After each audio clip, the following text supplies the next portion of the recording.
지난 주간은 부활주일이었습니다. 사망 권세 깨뜨리고 모든 것을 이기신 우리 부활의 주님의 능력 한 주간 동안 경험하셨습니까? 특별히 경험한 게 없으십니까? 성도 여러분, 우리가 하루를 마감하고 또 하루를 시작하는 과정이 저녁에 잠자리에 들어서 편히 쉬는 일로 시작하지 않습니까? 우리가 잠든다라는 것은 다음 날을 기약하며 잠자리에 드는 것입니다. 부활의 능력을 실제적으로 우리가 가장 실제적으로 맛볼 수 있는 것은 하루를 마감하고 잠자리에 들었다가 새벽에 다시 일어날 때 또 힘있게 일어나는 우리의 모습 속에는 하나님께서 우리에게 주실 이 부활의 능력을 미리 맛보여 주시는 부분입니다. 실제로 우리 주님께서 우리에게 가져다 주는 이 부활의 능력은 단순히 잠잤다가 일어나는 정도가 아니지요. 완전히 우리가 이 세상에서의 생을 마감하고 죽었다, 소망이 없다, 다른 사람들은 다 그렇게 이야기할지 모르지만 우리 주님도 장례를 치른 지 3일 만에 부패가 시작되고 있음에도 불구하고 그 가운데에서 생명의 능력으로 살아나셨던 것처럼 우리를 또 죽음을 넘어서 영원한 생명을 누리게 될 것을 맛보며 살아가는 겁니다. 저는 우리 보배교회 성도들이 이 부활의 능력을 마음속에 새기면서 하나님을 의지하고 또 하나님이 주시는 은혜 안에서 넉넉히 살아갈 수 있기를 소망합니다. 또 하나, 부활의 능력을 맛보며 살아간다는 의미는 예수 그리스도가 십자가에 매달렸을 때 제자들은 두려움 가운데 사로잡혔죠. 그래서 다 무서워서 자기들만의 공간으로 숨지 않았습니까? 숨어있는 제자들에게 예수 그리스도께서 찾아오셨죠. 그리고 그들에게 제일 먼저 하셨던 말씀이 무엇입니까? 두려워하지 말라라는 거죠. 그리고 내가 너에게 평강을 주니 평안하라 라고 말씀하셨죠.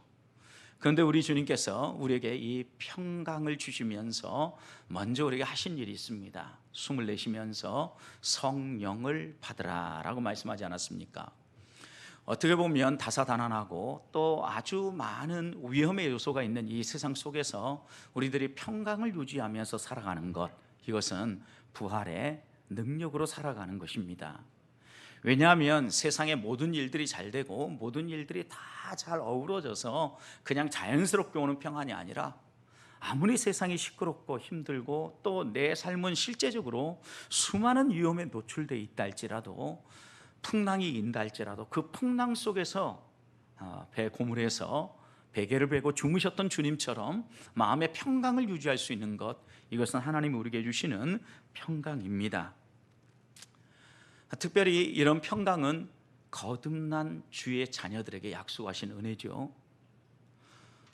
바울은 로마서 8장 3절에서 율법이 육신으로 말미암아 연약하여 할 수 없는 그것을 하나님은 얼마든지 할 수 있다라고 말씀하지 않습니까? 우리 육신이 연약하여서 감당할 수 없는 것이라 할지라도 우리 하나님이 이 모든 것들을 다 이루실 수 있다는 거죠. 우리가 만나고 있는 이 코로나19의 위험, 또 계속해서 사그러들지 않고 있는 여러 가지 감염의 두려움들, 이 모든 것들을요 우리 하나님이 얼마든지 하실 수 있다라는 거죠. 우리가 이런 믿음을 가지고 나아가면 우리의 마음 가운데 하나님을 향한 신뢰가 생기게 되고 하나님 앞에 나아가서 우리의 여러 가지 어려움들이 생길 때마다 기도할 수 있는 여유가 생기는 겁니다. 그래서 로마서 8장 말씀을 보면 하나님께서 우리 안에 하나님의 영을 허락해 주셨고 그 하나님의 영을 소유한 사람들마다 하나님 앞으로 나아가서 아빠, 아버지라고 부르짖는다 라고 이야기를 하면서 우리들이 하나님의 영의 인도하심을 따라 살아갈 때 여러 가지 힘들고 어려운 일들을 만날 때 기도하면서 하나님 아버지 앞에 나아가 간구할 것을 말씀하시죠.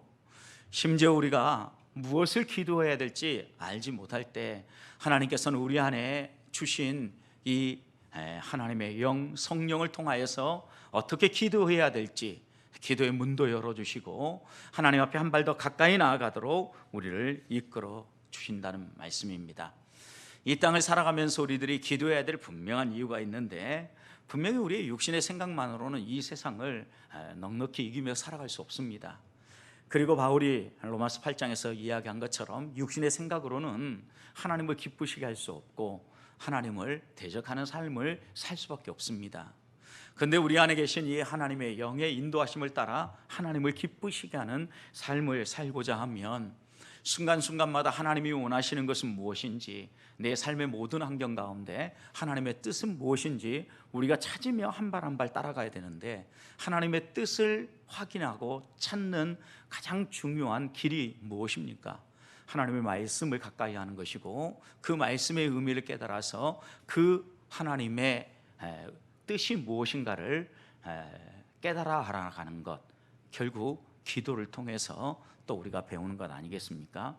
결국 말씀과 기도를 통하여서 육신의 생각이 아니라 영의 생각을 가지고 살아갈 수 있도록 하나님은 우리에게 찾아오시고 말씀하신다라는 것입니다. 그래서 오늘 또 우리 보배교회 모든 성도들이 다시 한 번 더 하나님의 뜻을 분별할 수 있는 은혜 안에 서 있고, 육신의 생각이 아니라 영의 생각을 따라 살아가면서 부활의 능력을 우리의 생활 가운데 맛보며 살아갈 수 있기를 소망합니다. 바울은 이런 부활의 능력을 가지고 살아가는 성도가 교회 안에서 여러 가지 문제들을 만날 때마다 어떻게 그 문제들을 해결해야 될 것인지 또 이야기하지 않습니까? 고린도 교회 안에는 예배할 때 질서가 무너지는 것 때문에 많은 갈등이 있었습니다. 특별히 이 질서가 무너지는 상황에 여러 가지 요소들이 있지만, 그 가운데 하나 오늘 11장 우리가 읽어가고 있는 이 부분은 예배할 때 복장의 문제, 또 예배할 때 질서를 어떻게 지켜야 되는가에 대한 문제가 실제로 드러나 있는데, 남자와 여자가 하나님 앞에서 예언도 하고 또 기도도 하고 하나님 앞에 나아가서 종교적 여러 가지 필요한 신앙적 행동들을 할 때 질서를 따라서 하라고 이야기를 하죠. 남자는 머리에 무엇을 쓰지 않고 이렇게 기도를 하고 예언을 해도 문제가 없지만, 여자는 반드시 기도를 할 때든 예언을 할 때든 머리에 무언가를 쓰고 해라 라고 말씀하십니다. 여러분, 머리에 무엇을 쓰라는 것은 분명히 그 당시의 문화를 반영하고 있는 겁니다. 그런데 오늘 13절 말씀을 보면 너희는 스스로 판단하라 라고 이야기를 하면서 바울은 이 고린도 교회 성도들에게 무엇이 옳은지 분별하라고 이야기를 하죠. 우리가 하나님의 뜻이 무엇인가를 깨닫고 나면 그것이 분별되어지면 그 말씀대로 살아갈 수 있는 힘이 나오게 되는데, 적어도 이것이 정확하게 하나님의 뜻이다라는 확신이 생기면 무슨 일이든지 우리들이 주저하지 아니하고 행할 힘이 생긴다는 말씀입니다. 특별히 13절 후반부에 마땅하냐라고 이렇게 물었거든요. 여러분, 어떻게 행동하는 것이 옳은지 생각하라는 것입니다. 여러분, 생각하고 행동을 결정할 때 기준이 무엇이겠습니까? 성도의 삶의 가장 중요한 안내는요, 가장 중요한 안내는 하나님의 말씀이죠. 말씀. 그러니까 그 말씀을 분명히 이해하고 이 말씀이 우리에게 무엇을 이야기하려고 하는지 깨달을 때 하나님의 백성답게 산다는 의미도 이해하게 되고, 또 하나님의 백성답게 우리가 세상 속에서 살 수도 있는 겁니다. 그래서 오늘 말씀을 보면 하나님의 말씀을 통하여서 우리들이 생각하고 결정할 때 적어도 생각해야 될 세 가지가 있음을 이야기하는데, 첫 번째는 질서를 생각하라고 이야기해요. 질서. 하나님이 세우신 질서가 있다라는 겁니다. 창조시부터 하나님이 세우신 질서가 있는데 10절 말씀을 보십시오. 여자는 권세 천사들로 말미암아 권세 아래에 있는 표를 그 머리에 둘지니라. 권세 아래에 있다. 여러분, 이 권세 아래에 있다라는 표로 머리에 무언가를 반드시 쓰고 하라, 이렇게 이야기를 하지 않습니까? 그 이유가 7절부터 9절이죠. 왜냐하면 10절 그러므로 라고 얘기했기 때문에 7절부터 9절 말씀을 이야기하고 난 다음에 그러므로 너희가 이렇게 하는 게 옳다라고 얘기했는데, 7절부터 9절 말씀이 무엇에 대한 내용입니까? 창조의 질서에 대한 이야기입니다. 먼저 7절 보십시오. 남자는 하나님의 형상과 영광이니 그 머리를 마땅히 가리지 않거니와 여자는 남자의 영광이니라. 여러분, 남자와 여자를 지으신 과정을 볼 때 하나님 먼저 아담을 지으셨죠. 아담을 지으실 때 하나님의 형상을 따라, 그리고 그곳에 하나님의 영광을 담아서, 다른 말로 표현하면 하나님의 형상과 함께 하나님을 닮은 모습, 그것을 심어 주셔서 우리가 이 땅에서 인간으로 살아가게 되었다는 겁니다. 그런데 하나님께서 남자를 지으시고 난 다음에 보니까 세상 모든 만물이 다 짝이 있는데 남자만 짝이 없어서 홀로 있는 게 외로워 버리고 또 좋지 않아 보였습니다. 그래서 갈빗뼈를 취하여서 여자를 짓지 않습니까? 그래서 순서로 놓고 보면 남자를 창조하시고 그 다음 여자를 창조하신 겁니다. 그래서 8절, 남자가 여자에게서 난 것이 아니요 여자가 남자에게서 나왔다. 이 얘기는 남자의 갈빗뼈를 취하여서 여자를 창조하였다. 창조의 순서로 보면 남자부터 창조하시고 그 다음에 여자를 창조하셨다라고 분명히 말씀하는 거죠. 근데 이 말씀에 가끔 오해가 있습니다. 순서를 이야기하는 것임에도 불구하고 여자는 남자에게 중속된다든지 여자는 남자보다 좀 못한다든지 이런 착각을 하는 경우가 있습니다. 성경은 그것을 이야기하려고 하는 게 아닙니다. 여러분, 그렇다고 하면 본문에서 남자에게는 하나님의 형상과 하나님의 영광이라 그랬는데 왜 여자는 남자의 영광이라고 이야기를 하겠습니까? 이 말씀도 곰곰이 묵상해 보면 여러분 결론은 동일합니다. 생각해 보십시오. 남자가 하나님의 형상과 영광으로 지음을 받았습니다. 그런데 그런 남자로부터 남자의 갈빗뼈를 취하여 여자를 지으셨습니다. 그렇다고 하면 여자에게는 남자의 영광이 드러나는데 남자가 가지고 있는 그 영광이 누구의 영광입니까? 하나님의 영광이지요. 그래서 결국은 순서를 구분하기 위해서 바울이 이렇게 표현하지만 이어지는 말씀을 보면 결코 이 부분이 남자와 여자를 차별하거나 어느 한쪽이 우월하고 어느 한쪽이 못하다라는 것을 이야기하려고 하는 본문이 아니라는 걸 금방 알 수 있을 것입니다. 적어도 하나님이 우리에게 허락하신 이런 질서가 깨어지고 나면 모든 것들의 아름다움이, 하나님의 창조의 아름다움이 깨어지기 시작합니다. 우리가 실제적으로 경험할 수 있는 가장 좋은 예는 가정 안에서도 여러분 살림을 할 때 집안이 잘 정리되어 있지 않으면 어떻습니까? 마음도 산란해지고 또 모든 것들이 불편하지 않습니까? 좀 짜증스럽기도 하고 무언가를 하나 찾으려고 해도 수많은 시간들이 걸리죠.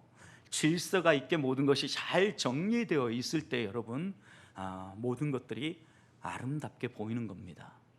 근데 질서가 깨어지고 나면 이런 여러 가지 문제들이 생기는데 특별히 오늘 우리가 살아가는 사회는요, 많은 사람들이 이런 질서를 깨트려 버려요.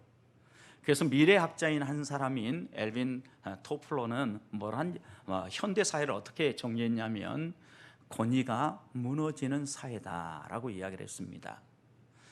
여러분, 예전에는 이 권위라는 게 먼저 태어나서 먼저 살아가면서 생기는 권위가 상당히 많았습니다. 왜냐하면 살아보지 않고는, 경험하지 않고는 체득할 수 없는 지식들이 많았기 때문입니다.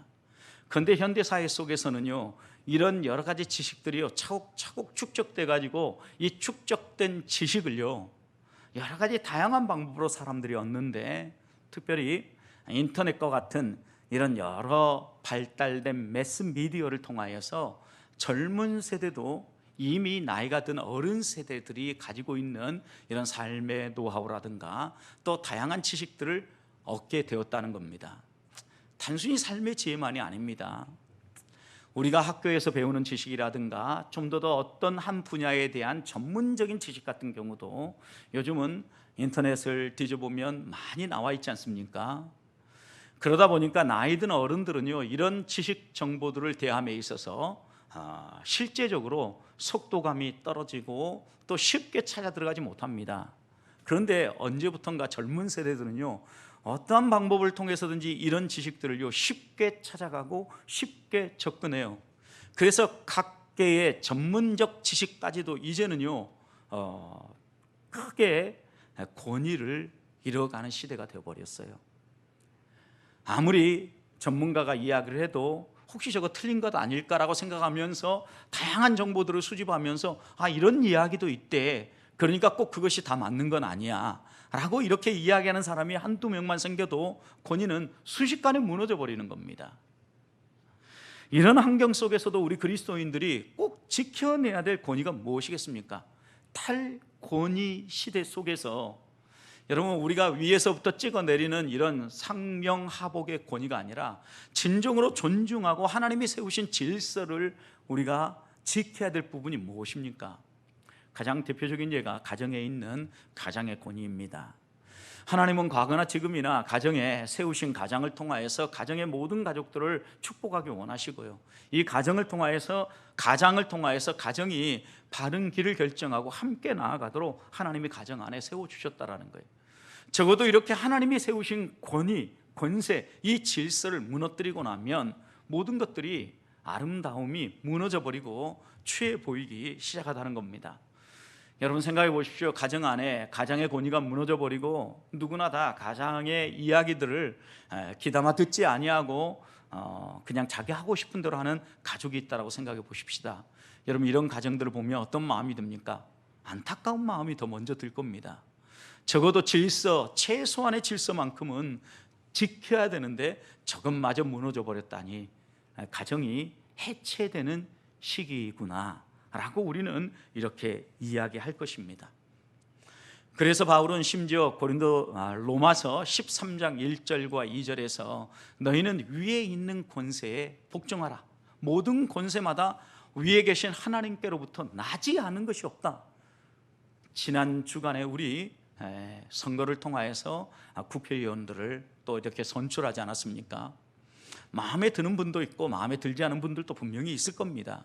그런데 여러분, 우리가 한번 이렇게 선출하고 결정을 했으면 위에서 부여하신 권위라는 거예요, 권세라는 거예요, 인정하라는 거죠.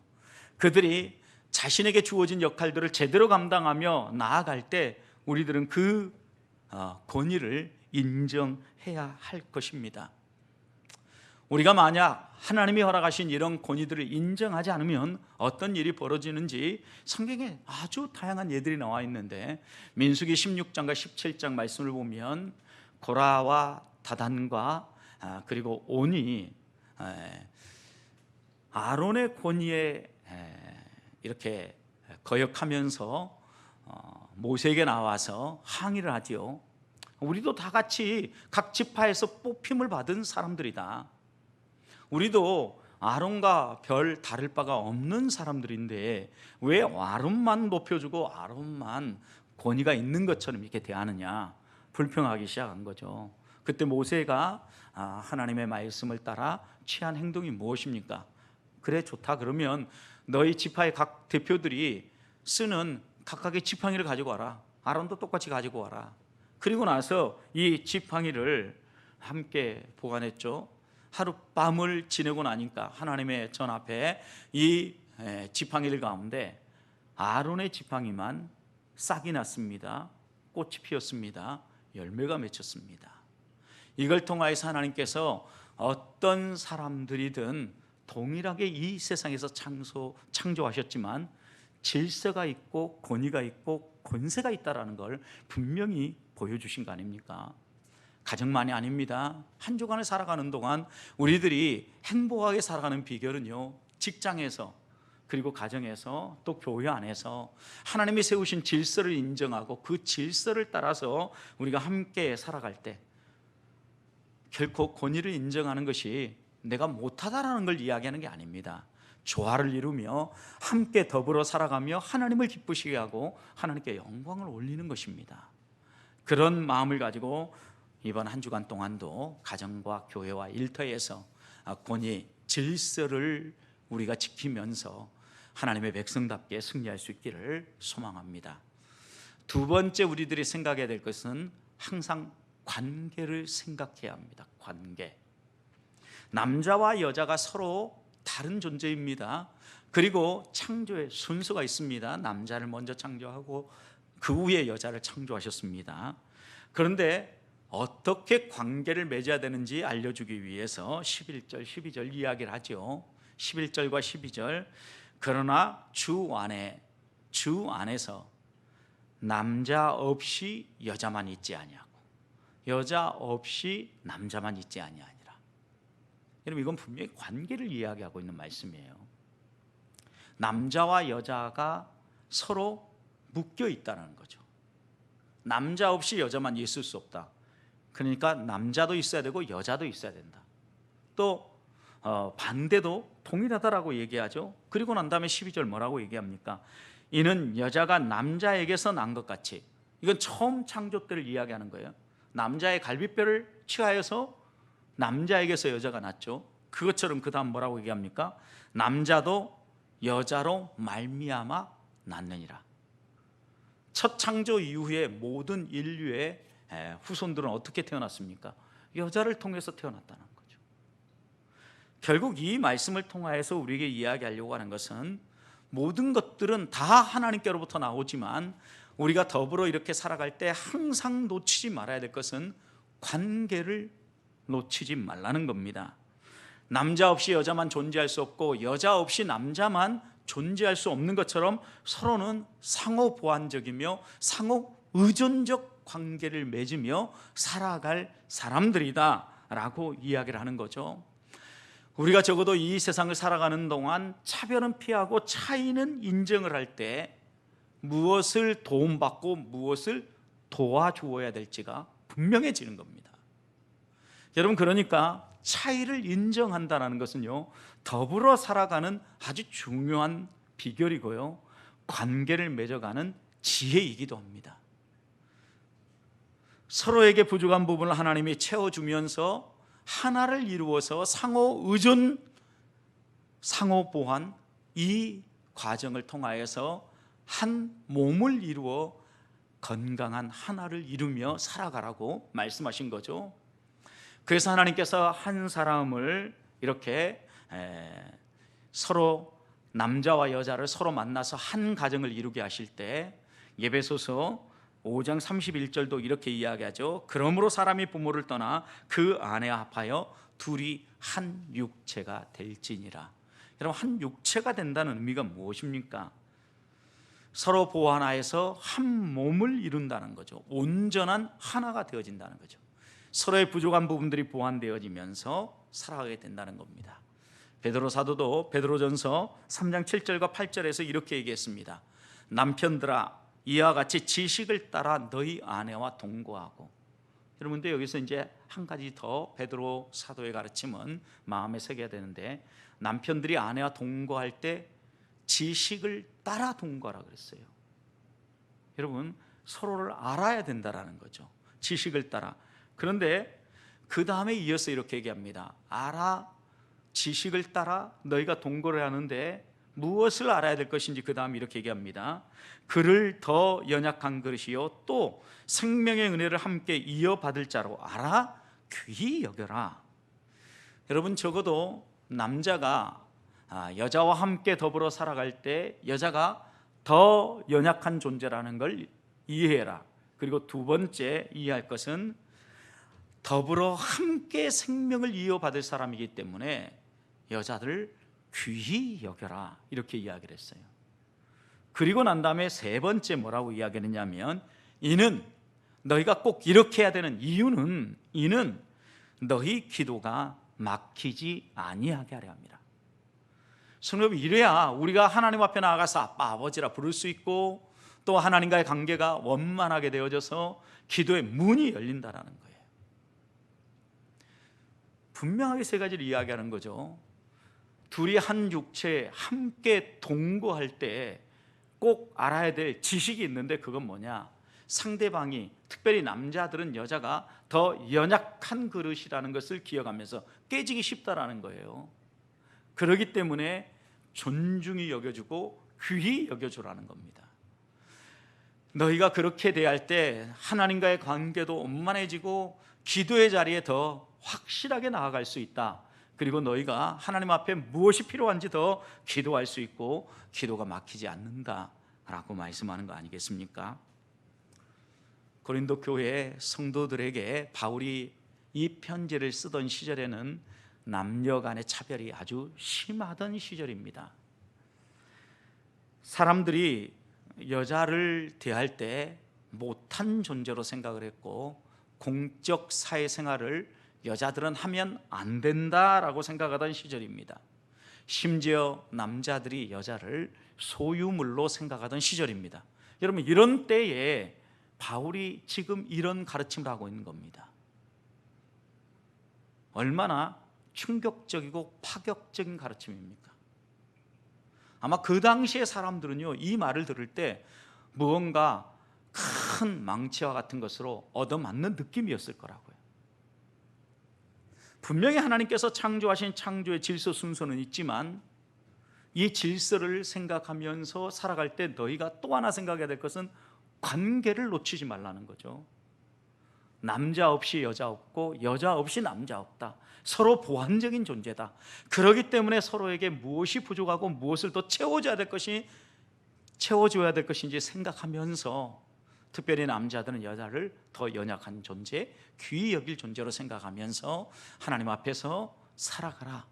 그래야 너희들이 하나님 앞에서 하나님과 친밀한 교제를 나누며 믿음의 삶을 살아갈 수 있다는 거죠. 이 말씀만이 아닙니다. 갈라디아서 3장 28절에서는 이렇게 바울이 증언합니다. 너희는 유대인이나 헬라인이나 종이나 자유인이나 남자나 여자나 다 그리스도 예수 안에서 하나이니라. 여러분, 결국 바울이 하려고 하는 이 의미들이 더 선명하게 살아나는데, 남자나 여자만이 아니라 헬라인이나 유대인이나 이방인이나 하나님이 택한 받은 사람이나, 여러분, 그리고 종이나 자유한 사람이나 주인이나 그 당시 노예로 있는 사람이나 모두가 다 그리스도 안에서 하나라는 거예요. 여러분, 이렇게 하나라고 이야기하는 아주 중요한 근거가 또 나오는데, 고린도전서 12장 13절 우리가 이제 앞으로 살필 건데, 이 본문에 의하면 우리가 유대인이나 헬라인이나 종이나 자유인이나 다 한 성령을 받아 세례를 받았고 또 한 몸이 되었다. 그뿐만 아니라 다 한 성령을 하나님께서 마시게 하셨느니라. 여러분, 한 성령으로 세례를 받았기 때문에 우리는 하나라는 거예요. 그리고 바울이 여기에 한 발 더 나아가서 이렇게 이야기합니다. 너희가 거듭난 것이 너희의 노력과 너희의 열심이 아니라 모두 다 성령으로 말미암아 거듭났다라는 거죠. 그러니 우리는 한 성령 안에 한 가족이다, 하나다. 그러니 항상 너희들이 하나라는 이 사실을 잊지 않고 이 관계를 놓치지 말고 생활하라 라고 권면하고 있는 겁니다. 차별의 전통과 문화가 있는 사회에 이 말씀이 얼마나 충격적이었겠습니까? 우리나라도 생각해 보십시오. 조금만 앞으로 가도, 여러분, 우리의 1세대 앞으로만 가도 가장 많이 사용했던 표현 가운데 하나가 여필종부라는 단어였지 않습니까? 여자는 반드시 남자를 따라야 된다. 여러분, 이건 유교적 장유유서 문화 속에서 나온 그런 관습이지 않습니까? 그냥 성경의 가르침은 장유유소를 가르치는 게 아니라 질서가 있지만 이 질서를 가지고 권위를 주장하며 그 질서를 가지고 상대방을 억압하라고 하는 것이 아니라 질서를 가지고 섬기면서 상호 보완하며 상호 의존적 삶을, 그래서 온전한 하나를 이루며 살아가라고 주셨다는 것입니다. 한 주간 살아갈 때 서로 다름을 보는 우리의 관점이 달라지고, 이로 말미암아 우리가 더불어 살아간다는 의미를 배우고, 가정에서부터 온전한 하나가 되어지고, 교회 그리고 우리의 직장 일터에서의 삶이 하나로 이렇게 어우러지는 놀라운 복이 있기를 주님의 이름으로 축복합니다. 마지막입니다. 마지막으로 생각할 것은 우리의 본성을 생각하라는 겁니다. 하나님께서 우리 모든 사람을 창조하실 때 하나님의 형상을 따라 창조하셨고, 한 사람 한 사람에게 성령을, 하나님의 영을 불어넣어 주셨습니다. 그래서 살아있는 생명이 된 우리 모두는 우리의 양심을 가지고 살아가는데, 이 본성이, 이 양심이 하나님으로 향하게 되어 있어요. 그래서 오늘 본문에서 14절 15절 말씀을 보면 이렇게 얘기를 합니다. 남자에게 긴 머리가 있으면 자기에게 부끄러움이 되는 것을 무엇이 너희에게 가르친다 그랬어요? 본성이 가르친다 그랬어요. 본성을 이야기한다는 거죠. 그리고 15절 보십시오. 만일 여자가 긴 머리가 있으면 자기에게 뭐가 돼요? 영광이 돼요. 그래서 긴 머리는 가리는 것을 대신하여 하나님이 주셨다라고 이야기를 하는 거죠. 결국 이 말씀을 통해서 하나님이 이야기하려고 하는 게 무엇입니까? 본성에 거스리는 행동을 하지 말라는 거죠. 우리가 더 이해하기 쉽게 이 본성을 정의한다고 하면, 본성이라는 것은요, 가만히 두어도 하나님이 세우신 질서를 향해서 하나님을 기쁘시게 하고 하나님이 선하다라고 이야기하는 것을 선택하며 나아가는 우리의 마음 중심이에요. 다르게 표현하면 이것이 살아있는 양심이죠. 그런데 죄로 인하여서 오염되면서 이 양심이 무뎌지기 시작한 거예요. 그리고 우리의 본성이요, 하나님이 선하다라고 얘기하는 하나님의 뜻을 따라 하나님께 영광을 돌리기보다는 자기의 욕심을 채우고 자신의 필요를 채우는데 앞장서기 시작한 거예요. 그러면서 우리 사이에 있는 이 본성을 따라 살아가는 행동이요, 온통 무질서해지고 또 자신의 이익 때문에 다른 사람을 피해 입히는 일이 비일비재해진 겁니다. 그러나 적어도 하나님이 처음 창조하셨을 때, 타락하기 이전에는요, 서로를 배려하며 서로를 존중히 여기며 살아갔는데요, 여러분, 하나님께서요, 아담을 위해서 하와를 창조하였을 때 하나님께서 손수 하와를 아담에게로 이끌지 않습니까? 그때 하와를 본 아담의 첫 번째 고백이 무엇이었습니까? 당신은 내 뼈 중에 뼈요 살 중에 살이라는 표현이었죠. 여러분, 여기 뼈 중에 뼈, 살 중에 살이라는 의미가 무엇입니까? 첫 번째는 당신은 나와 한 몸입니다. 내 갈비뼈를 빼가지고 지금 하나님이 창조해 줬기 때문에 딱 보는 순간 나와 하나라는 것을 금방 알았다라는 거죠. 한 몸이었다라는 것은. 또 내 뼈 중에 뼈요 살 중에 살이라는 것은 그 당시에 시적 표현입니다. 시적 표현. 당신을 보니 정말 아름답습니다. 당신은 하나님이 내게 주신 최고의 선물입니다. 이런 마음을 뼈 중에 뼈요 살 중에 살이라는 노래로 표현한 거예요. 우리도 사랑하는 사람을 만나게 되면 그 사랑하는 사람 때문에 시와 찬미, 노래가 나온다고 하지 않습니까?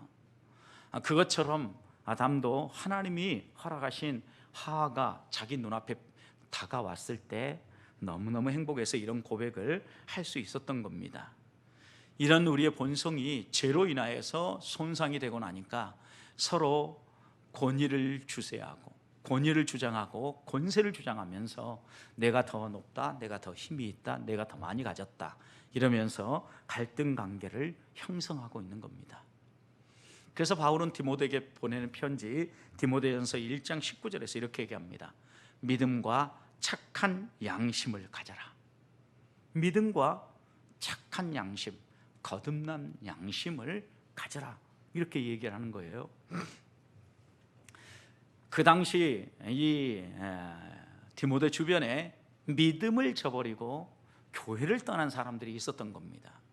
그래서 바울은 적어도 본인이 목양을 하는 교회 안에서 어떻게 돌볼 건지, 성도들 안에 가장 중요하게 붙잡으라고 가르쳐야 될 것이 무엇인가를 깨우쳐 줬는데, 그것이 바로 믿음과 선한 양심, 착한 양심이에요.